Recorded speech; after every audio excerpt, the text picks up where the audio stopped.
Hi, welcome everyone to tonight's intention setting call for the Optimism Code. I think if I was going to be a schema coach, I'd be an optimism coach. This is a really fun code that I love teaching about.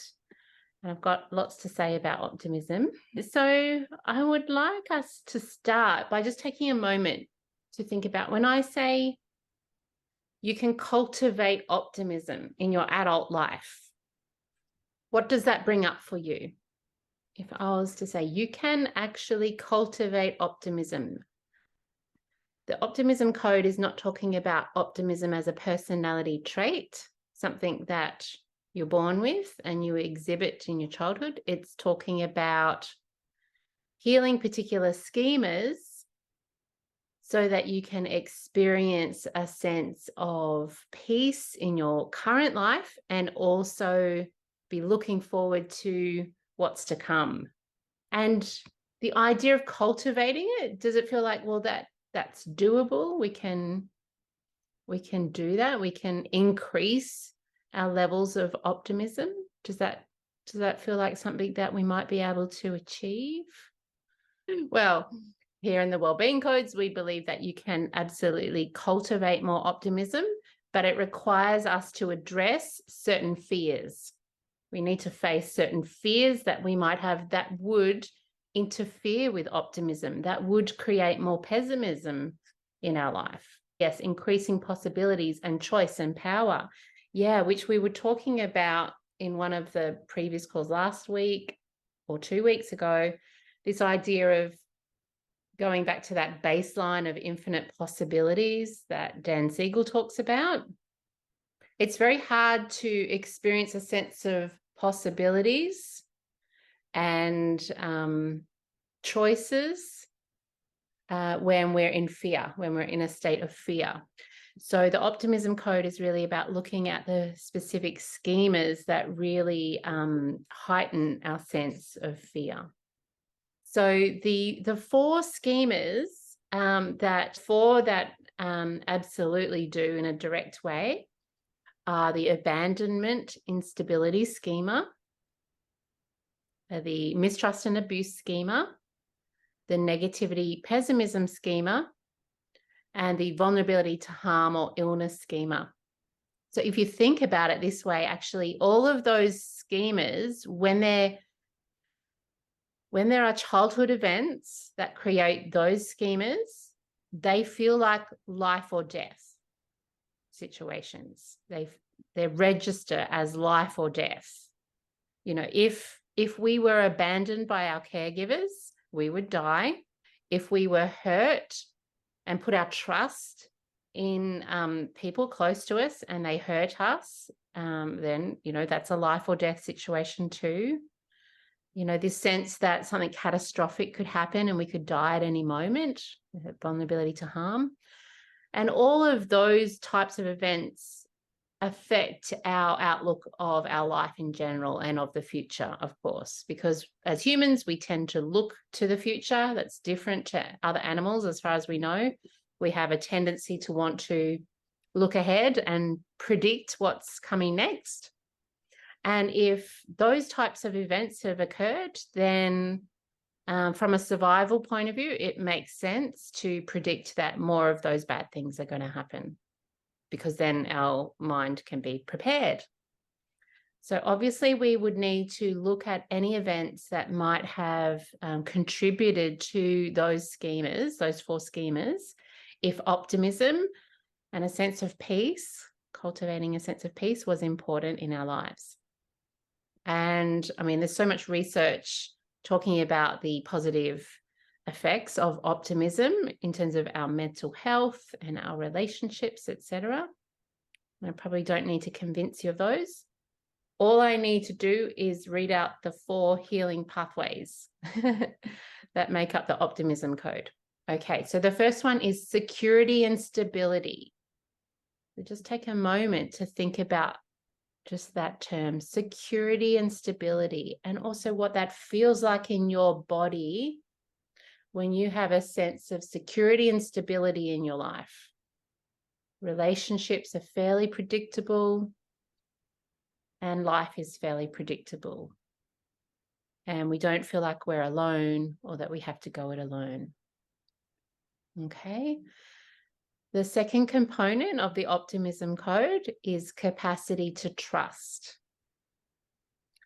And when we talk about the capacity to trust, we really want to start with how much can we trust ourselves? Can we trust ourselves to have our own back and protect ourselves from harm to whatever degree is possible, to do what we can to keep ourselves safe? Not just physically, but also emotionally. Can we trust ourselves with our own emotions to not create additional harm when we're feeling vulnerable? Okay. And when we can really trust ourselves, then obviously we have more capacity to trust other people, because you're like, well, I know what to do if someone oversteps my boundaries or looks like they're hurting me.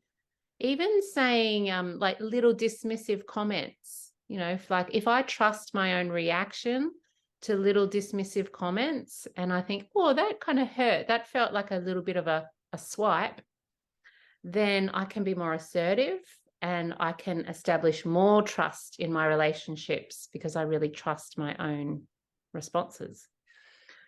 Okay, the third component of the optimism code is faith in the goodness of life, which I love this one.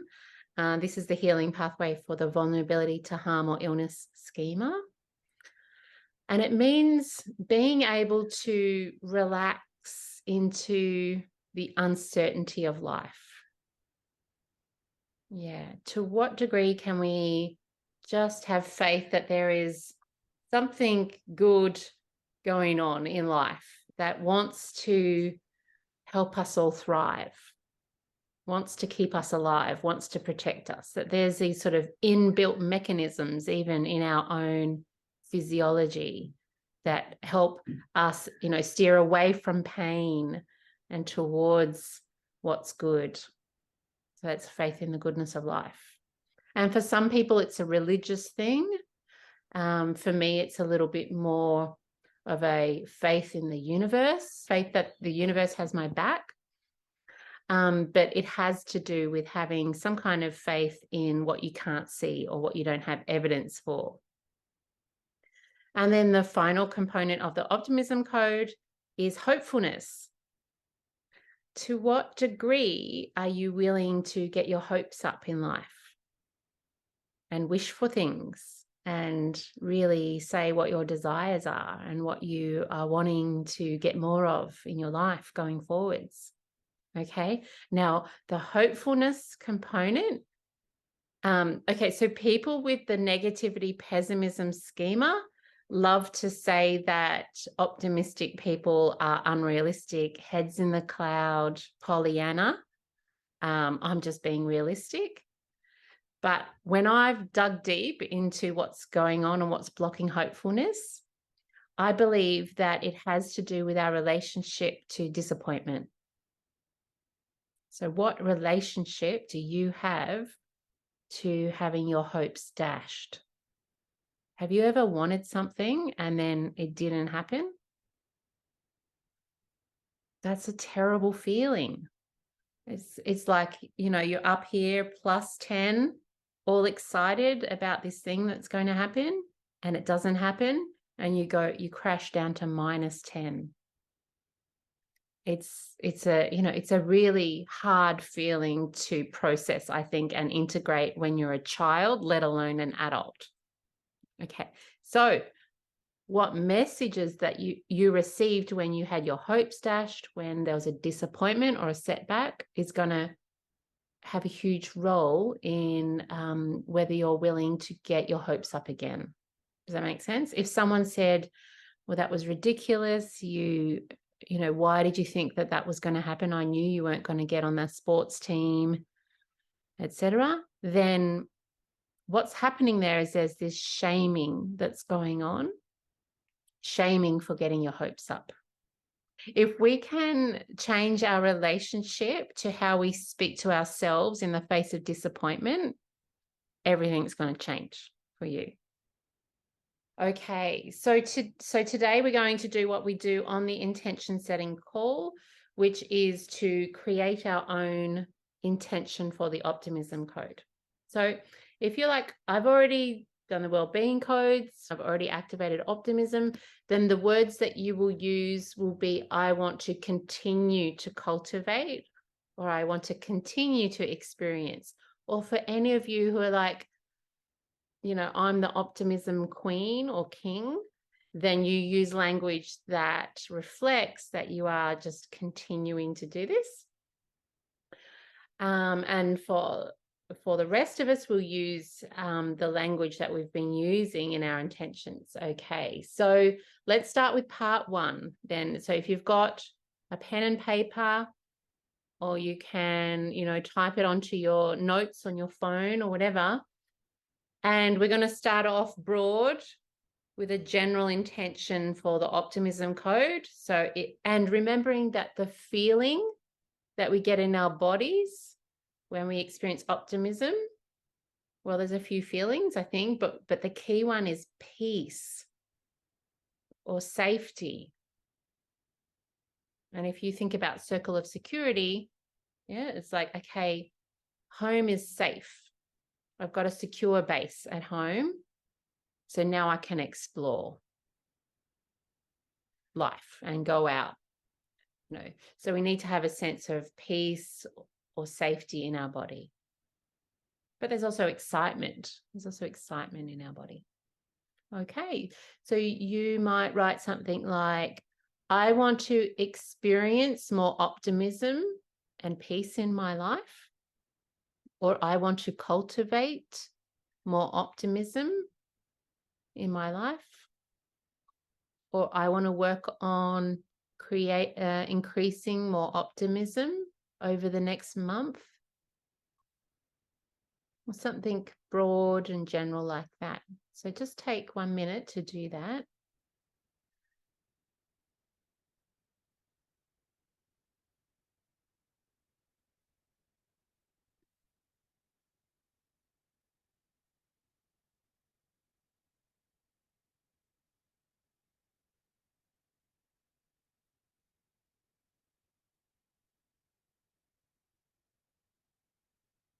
And as you're doing that, also remember to notice any negative emotions that arise in you as you write down that intention, because that might help to identify what schemas, if any, are, blocking the optimism. So just notice if you feel any shame or fear, or if you feel overwhelmed or frustrated, or like that's hard work, or sad, notice anything that comes up for you. Because those reactions can help you to sort of go inwards and go, what's this sadness? Why might I be hesitant to write down on paper that I want to cultivate more optimism? So then we'll move on to the more specific part of the intention. Okay, so if you like, you can choose one of those healing pathways, one of those 4 healing pathways: security and stability, capacity to trust, faith in the goodness of life, or hopefulness. If any of those really feel like they are linked to cultivating more optimism for you personally, then you might like to choose one of those, or you might like to choose 2 or 3 or all 4. Okay, and what that would sound like when you're writing the second part of your intention, for me, I think the main component that I focused on was cultivating more security and stability, because I have struggled with the abandonment schema and also an anxious attachment style. Now I have an earned secure attachment style. Apparently that's what it's called. I earned it. So for me, my specific intention might sound something like, and I intend on cultivating more security and stability within my own self so that I can experience peace, regardless of what other people might be doing. Something like that. So let me know if you want some help for me to help you tweak your specific part.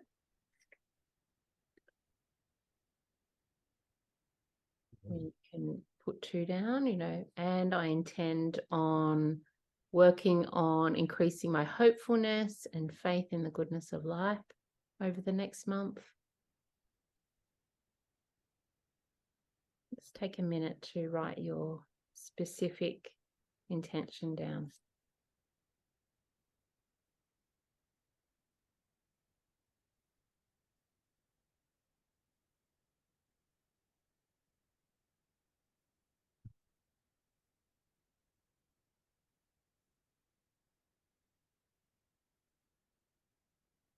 Okay. And then we put them together. So if it was for me, I want to increase my sense of optimism and peace in my life. And I intend on cultivating more of a sense of security and stability within my own self, and not just relying on other people to provide me with that sense of security and stability, so that I can cultivate my own peace.